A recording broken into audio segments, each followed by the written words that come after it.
Marc, chapitre 6. Jésus partit de là et se rendit dans sa patrie. Ses disciples le suivirent. Le jour du sabbat, il se mit à enseigner dans la synagogue. Beaucoup de gens l'entendirent. Ils étaient étonnés et disaient: D'où cela lui vient-il? Quelle est cette sagesse qui lui a été donnée? Et comment de tels miracles se font-ils par son intermédiaire? N'est-il pas le charpentier, le fils de Marie, le frère de Jacques, de Josès, de Jude et de Simon? Et ses sœurs ne sont-elles pas ici parmi nous? Et il représentait un obstacle pour eux. Mais Jésus leur dit: Un prophète n'est méprisé que dans sa patrie, parmi ses parents et dans sa famille. Il ne put faire là aucun miracle, si ce n'est qu'il guérit quelques malades en posant les mains sur eux. Et il s'étonnait de leur incrédulité. Jésus parcourait les villages des environs en enseignant. Alors il appela les 12 et commença à les envoyer 2 à 2, et il leur donna autorité sur les esprits impurs. Il leur recommanda de ne rien prendre pour le voyage, sauf un bâton, de n'avoir ni pain, ni sac, ni argent dans la ceinture, de chausser des sandales et de ne pas mettre 2 chemises. Puis il leur dit: Si quelque part vous entrez dans une maison, restez-y jusqu'à votre départ. Et si, dans une ville, les gens ne vous accueillent pas et ne vous écoutent pas, retirez-vous de là et secouez la poussière de vos pieds en témoignage contre eux. Je vous le dis en vérité, le jour du jugement, Sodome et Gomorrhe seront traités moins sévèrement que cette ville-là. Ils partirent et prêchèrent en appelant chacun à changer d'attitude.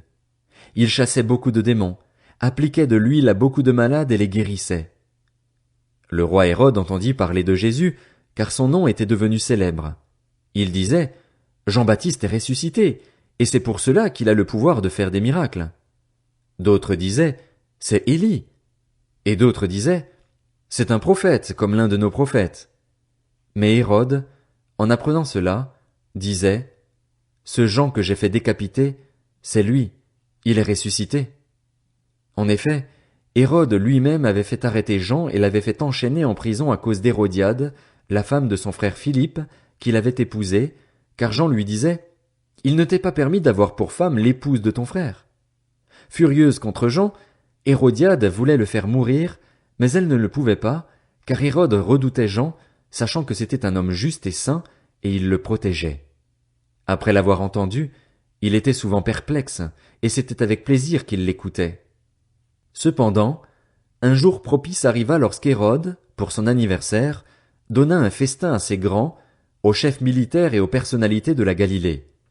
La fille d'Hérodiade entra dans la salle, elle dansa et plut à Hérode et à ses invités. Le roi dit à la jeune fille: Demande-moi ce que tu veux, et je te le donnerai. Il ajouta avec serment: Ce que tu me demanderas, je te le donnerai, même si c'était la moitié de mon royaume. Elle sortit et dit à sa mère: Que demanderai-je? Sa mère répondit: La tête de Jean-Baptiste. Elle s'empressa aussitôt de rentrer vers le roi et lui fit cette demande: Je veux que tu me donnes à l'instant, sur un plat, la tête de Jean-Baptiste. Le roi fut attristé, mais, à cause de ses serments et des invités, il ne voulut pas refuser. Il envoya sur-le-champ un garde, avec ordre d'apporter la tête de Jean-Baptiste. Le garde alla décapiter Jean dans la prison et apporta la tête sur un plat. Il la donna à la jeune fille et la jeune fille la donna à sa mère. Quand les disciples de Jean apprirent cette nouvelle, ils vinrent prendre son corps et le mirent dans un tombeau. Les apôtres se rassemblèrent autour de Jésus et lui racontèrent tout ce qu'ils avaient fait et tout ce qu'ils avaient enseigné. Jésus leur dit: Venez à l'écart dans un endroit désert et reposez-vous un peu. En effet, il y avait beaucoup de monde qui allait et venait, et ils n'avaient même pas le temps de manger. Ils partirent donc dans une barque pour aller à l'écart dans un endroit désert. Beaucoup de gens les virent s'en aller et le reconnurent, et de toutes les villes on accourut à pied et on les devança à l'endroit où ils se rendaient. Quand il sortit de la barque, Jésus vit une grande foule et fut rempli de compassion pour eux, parce qu'ils étaient comme des brebis qui n'ont pas de berger, et il se mit à leur enseigner beaucoup de choses. Comme l'heure était déjà bien tardive, ses disciples s'approchèrent de lui et dirent: Cet endroit est désert, et il est déjà tard. Renvoie-les afin qu'ils aillent dans les campagnes et dans les villages des environs pour s'acheter du pain, car ils n'ont rien à manger. Jésus leur répondit: Donnez-leur vous-même à manger. Mais ils lui dirent: Faut-il aller acheter des pains pour 200 pièces d'argent et leur donner à manger? Il leur dit: Combien de pains avez-vous? Allez voir. Ils s'en assurèrent et répondirent, 5, et 2 poissons. Alors il leur ordonna de les faire tous asseoir par groupes sur l'herbe verte. Ils s'assirent par rangées de 100 et de 50. Il prit les 5 pains et les 2 poissons, leva les yeux vers le ciel et prononça la prière de bénédiction. Puis il rompit les pains et les donna aux disciples afin qu'ils les distribuent à la foule. Il partagea aussi les 2 poissons entre tous. Tous mangèrent et furent rassasiés, et l'on emporta 12 paniers pleins de morceaux de pain et de ce qui restait des poissons.